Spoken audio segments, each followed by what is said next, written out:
പരിശുദ്ധ ഖുർആൻ മഴയെക്കുറിച്ച് വർണ്ണിച്ചവിടെയൊക്കെ അത്ഭുതകരമായി പറഞ്ഞതായിട്ട് കാണാൻ കഴിയും. ഒരു മഴ പോലും മനുഷ്യന്റെ ചിന്തയെ മാറ്റിത്തിരുത്തലുകൾക്ക് വിധേയമാക്കാൻ കഴിയും എന്നതായിരുന്നു. പരിശുദ്ധ ഖുർആൻ പറയുന്നു, അലം തറ അന്നല്ലാഹ യുസ്ജി സഹാബൻ എന്ന് തുടങ്ങുന്ന പരിശുദ്ധ ഖുർആനിലെ ഒരു വചനം. അലം തറ അന്നല്ലാഹ യുസ്ജി സഹാബൻ സുമ്മ യുഅല്ലിഫ്. സൂറത്തുൽ നൂറിന്റെ 43-ാമത്തെ വചനം. എങ്ങനെയാണ് ഈ മഴ, ഈ സൗഗന്ധിക എങ്ങനെയാണ് ആകാശകീറുകളിൽ നിന്ന്, മേഘകീറുകളിൽ നിന്ന്, മേഘക്കൂട്ടങ്ങളിൽ നിന്ന് എങ്ങനെയാണ് ഇത് ഭൂമി എന്ന ഈ ഒരു സംവിധാനത്തിലേക്ക് അല്ലാഹു പെയ്തിറക്കുന്നതിനെ കുറിച്ച്, ഈ പെയ്റ്റിനെ കുറിച്ച് ഖുർആൻ പറയാണ്. അലം തറ അന്നല്ലാഹ്, തീർച്ചയായിട്ടും അല്ലാഹു ചെയ്യുന്നത് നിങ്ങൾ കണ്ടിട്ടില്ലേ? അലം തറ, നിങ്ങൾ കാണുന്നില്ലേ? അന്നല്ലാഹ യുസ്ജി സഹാബൻ, യുസ്ജി ഇങ്ങനെ ആട്ടിക്കൊണ്ടിരിക്കുകയാണ്, തെളിച്ചു കൊണ്ടുവരുന്നു. യുസ്ജി സഹാബൻ, ഈ മേഘങ്ങളിൽ ഒരു സ്ഥലത്ത് നിന്ന് ഒരു സ്ഥലത്തേക്ക്, ഒരു ഭാഗത്ത് നിന്ന് മറ്റൊരു ഭാഗത്തേക്ക് യുസ്ജി ഇതിനെ തെളിച്ചു കൊണ്ടുപോവുകയാണ്.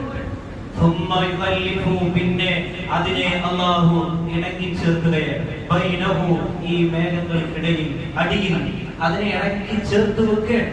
എന്നിട്ട് പരിശുദ്ധ ഖുർആൻ പറയാണ്, സുമ്മ യജ്അൽഹു റുഖമ, പിന്നെ ആ മേഘങ്ങൾക്കിടയിലുള്ള അടിയിലുള്ള ഈ അട്ടിയാക്കി ഈ സംവിധാനത്തിനെ റുഖമാക്കി വെക്കും, അട്ടികളാക്കി വെക്കുന്നത്.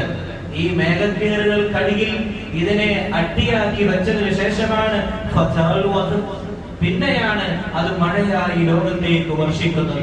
ഈ മേഘക്കൂട്ടങ്ങളിലേക്ക് പരിശുദ്ധ നബി സല്ലല്ലാഹു അലൈഹി വസല്ലം ഒരു നിമിഷം ഇങ്ങനെ നോക്കി നിൽക്കുന്ന ഒരു സമയത്ത് പരിശുദ്ധ നബി മേഘക്കൂട്ടങ്ങളിലേക്ക് നോക്കി നിൽക്കുമ്പോ ആയിഷത്തു സിദ്ദീഖ റളിയല്ലാഹു അൻഹ വന്നിട്ട് അല്ലാഹുവിന്റെ റസൂലിനോട് ചോദിക്കുകയാണ്, എന്താണ് നബിയെ ഇങ്ങനെ പരിഭ്രമിച്ചു നിൽക്കുന്നത്?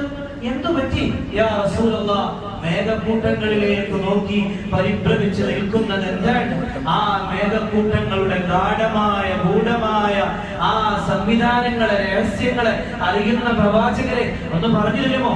പരിശുദ്ധ റസൂൽ സല്ലല്ലാഹു അലൈഹി വസല്ലം തങ്ങൾ ആയിഷത്തു സിദ്ദീഖയോട് പറഞ്ഞു, എല്ലാ പ്രാപഞ്ച രഹസ്യങ്ങളെ കുറിച്ചും അറിയുന്ന ഒരേ ഒരു മനുഷ്യൻ ജനിച്ചതും ഒന്നാണ്, ഇനി ജനിക്കുകയുമില്ല, അങ്ങനത്തെ ഒരാൾ, അത് മുഹമ്മദുൽ മുസ്തഫയാണ് സല്ലല്ലാഹു അലൈഹി വസല്ലം. അല്ലാഹുവിന്റെ റസൂൽ പറഞ്ഞു കൊടുക്കുകയാണ്, ഇന്നി ഖശീതു അൻ യകൂന അദാബൻ സുല്ലിത അലാ ഉമ്മതി വയഖൂലു ഇദാ റഅൽ മത്തറ റഹ്മത്തുൻ. ഇത് ഒന്നിരിക്കെ ആയിഷ, ഇതൊന്നിരിക്കെ റഹ്മത്തായിട്ട് പേമാരി പോലെ ഭൂമിയിലേക്ക് പെയ്തിറങ്ങാം, അല്ലെങ്കിൽ ഇതൊരു അദാബായിട്ടും ഈ ലോകത്തേക്ക് പേമാരി പോലെ പെയ്തിറങ്ങാം. പൂർവ്വസൂരികളായ പ്രവാചകരിൽ അങ്ങനെ ഉണ്ടായിട്ടുണ്ടല്ലോ. നൂഹ് നബി അലൈഹിസ്സലാത്തു വസ്സലാമിന് വഖീല യാ അർദു ബുൽഈ, യാ അർദു ബുൽഈ എന്ന് തുടങ്ങുന്ന പരിശുദ്ധ ഖുർആനിന്റെ ഒരു വചനത്തിൽ കാണാൻ കഴിയും നൂഹ് അലൈഹിസ്സലാത്തു വസ്സലാമിന്റെ ശത്രുക്കളെ മുഖിക്കുന്നത് ആ പ്രളയത്തിലാണ്. എന്നാൽ ശുഐബ് നബി അലൈഹിസ്സലാത്തു വസ്സലാമിനെ അവഗണിച്ച ആളുകളെയും തീമഴ കൊണ്ട് അല്ലാഹു പരീക്ഷിച്ചു എന്ന് ഖുർആനിൽ കാണാൻ കഴിയുന്നതാണ്. അങ്ങനെ ഒരു ഭാഗത്ത് അദാബുണ്ടാകുമ്പോ ഇതൊരു റഹ്മത്തായിട്ട് വരാം, ഈ മഴ ഒരു റഹ്മത്തായിട്ടും വരാമെന്ന് പരിശുദ്ധ ഖുർആൻ തന്നെ കാണിച്ചു തരികയാണ്. അല്ലാഹുവിന്റെ റസൂൽ പഠിപ്പിച്ചു തരുന്നു, പരിശുദ്ധ ഖുർആനിൽ കാണുന്നു, വഹുവല്ലദീ യുനസ്സിറുൽ ഗൈസ മിൻ ബഅദി മാ ഖനതു വയൻഷുറു റഹ്മത. ഇതൊരു പക്ഷേ റഹ്മത്താവാം. മറ്റൊരു ഭാഗത്ത് പറയുന്നു, വല്ലാഹു അൻസല മിനസ് സമാഇ മാഅൻ ഫഅഹിയ ബിഹിൽ അർള്. ഇതൊരു പക്ഷേ ഈ ഭൂമിയുടെ ജീവനായിട്ട് മഴയെ കാണാൻ കഴിയും. മറ്റൊരു ഭാഗത്ത് പറയുന്നു, വലൗ അന്നഹുൽ ഖുറ ആമനു വത്തഖൂ ലഫതഹ്ന അലൈഹിം ബറകാത്തിൻ മിനസ് സമാ.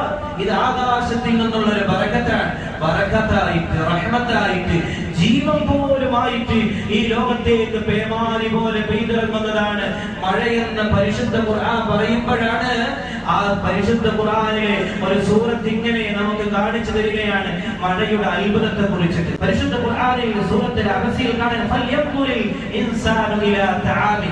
ഭക്ഷണം കഴിക്കുന്ന മനുഷ്യ, നീ ആ ഭക്ഷണത്തിലേക്ക് നോക്ക്, ഭക്ഷണത്തിലേക്ക് നോക്കിയിട്ട് നീ ചിന്തിക്കണം. നോക്ക് എന്ന് പറഞ്ഞാൽ അതിന്റെ മറ്റൊരർത്ഥം നീ ചിന്തിക്കുകയാണ്. ഇലാ തആമി, ആ ഭക്ഷണത്തിലേക്ക് നീ നോക്കിയിട്ട് ചിന്തിക്കണം എന്ന് പറയുമ്പോ അതിന്റെ ശേഷം പറയുന്ന ആയത്ത് ആ ഭക്ഷണത്തെ കുറിച്ചൊന്നുമല്ല. അതിന്റെ ശേഷം പറയുന്ന ചിന്ത അന്നാസബബിനൽ മാഅസബ്ബാൻ. പരിശുദ്ധ ഖുർആൻ എങ്ങനെയാ പറഞ്ഞത്? അല്ലാതെ ആ ഭക്ഷണത്തിന്റെ മഹത്വത്തെ കുറിച്ചോ, അല്ലെങ്കിൽ ആ ഭക്ഷണം എങ്ങനെ പാചകം ചെയ്യണമെന്നതിനെ കുറിച്ചോ, അല്ലെങ്കിൽ ആ ഭക്ഷണം ഇന്നാലിന്റെ രൂപത്തിലാവണമെന്നോ അതിന്റെ ഹലാലോ ഹറാമോ ഒന്നും അല്ലാഹു അവിടെ പരാമർശിച്ചില്ല. ഈ ഭക്ഷണം കഴിക്കുമ്പോ ഒരു ഭക്ഷണത്തിൽ പോലും നിനക്ക് ചിന്തിക്കാനുണ്ടെന്ന് പരിശുദ്ധ ഖുർആൻ പഠിപ്പിക്കാൻ ശേഷം പറയുന്ന ആയത്തുകൾ നോക്കാൻ നമ്മൾ ഇങ്ങനെ ചൊരിഞ്ഞു കൊടുത്തു മഴയെ. ഒരു ചൊരിച്ചൽ നമ്മൾ ചൊരിഞ്ഞു കൊടുക്കാൻ ഭൂമിയിലേക്ക് ചൊരിഞ്ഞു കൊടുത്തു. എന്നിട്ടോ എന്ത് വശ്യമനോഹരമായിട്ടാണ് പരിശുദ്ധ ഖുർആൻ ഇതിനെ അവതരിപ്പിക്കുന്നത്, ഇതിനെ കാണിച്ചു തരുന്നത്, ഇതിനെ പ്രതിപാദിക്കുന്നത്. അങ്ങനെ ചൊരിഞ്ഞു തന്ന മഴ ഈ ഭൂമിയെ പിളർത്തിയിട്ട് അതിന്റെ ഗർഭപാത്രത്തിലേക്ക്, ഗർഭാശയത്തിലേക്ക്, ഭൂമിയുടെ ഞരമ്പുകളിലേക്ക് ഈ മഴയെ അല്ലാഹു കൊടുക്കേണ്ട. അങ്ങനെ കൊടുത്തു കഴിഞ്ഞാൽ പിന്നുണ്ടാവുന്ന കാര്യം എന്താണ്? അങ്ങനെ ഈ ഭൂമിയുടെ ഞരമ്പുകളിലേക്ക് ഈ മഴയെ അല്ലാഹു കൊടുക്കുമ്പോ, ഈ പേമാരി പെയ്തിറങ്ങുമ്പോ അതിൽ നിന്നുണ്ടാകുന്നത് നമ്മൾ മുളപ്പിക്കും. ആ ഭൂമിയിൽ നിന്ന് ധാന്യങ്ങളെ മഴയിൽ നിന്ന് നമ്മൾ ഭക്ഷിക്കുന്ന ഭക്ഷണത്തിന്റെ ഒന്നിനെയും കുറിച്ച് ചിന്തിക്കാതെ നമ്മൾ ഇരുന്ന് കഴിക്കുമ്പോ ആരുടെയൊക്കെയോ വേർപ്പിന്റെ ഭാഗം, എവിടെയൊക്കെയോ പെയ്തുപോയ മഴയുടെ ഒരംശമാണ് നമ്മൾ തിന്നുന്ന കഴിക്കുന്ന ഭക്ഷണമെന്ന് ആയത്തുകളിൽ നിന്ന് മനസ്സിലാവണം. അതിൽ നിന്ന് എല്ലാം ഉണ്ടായിരുന്നത് ധാന്യം അങ്ങനെയാണ്. അതിൽ നിന്ന് ഇനവുണ്ടായി, മുന്തിരിത്തോട്ടങ്ങൾ ഉണ്ടായി, മുന്തിരികൾ ഉണ്ടായി. അതിൽ നിന്നാണ് പച്ചക്കറികൾ ഉണ്ടാകുന്നത്. അതിൽ നിന്നാണ് ഒലീവ്, അതിൽ നിന്നാണ് നഹലൻ, ഈത്തപ്പഴങ്ങൾ. ആ മഴക്കീറുകളിൽ നിന്ന്, മേഘക്കീറുകളിൽ നിന്ന് വന്ന മഴത്തുള്ളികൾ ഭൂമിയുടെ ഞരമ്പുകളിലേക്ക് പോകുമ്പോൾ ഉണ്ടാവുന്നതിനെ കുറിച്ച് അല്ലാഹു വിശദീകരിക്കുന്നു.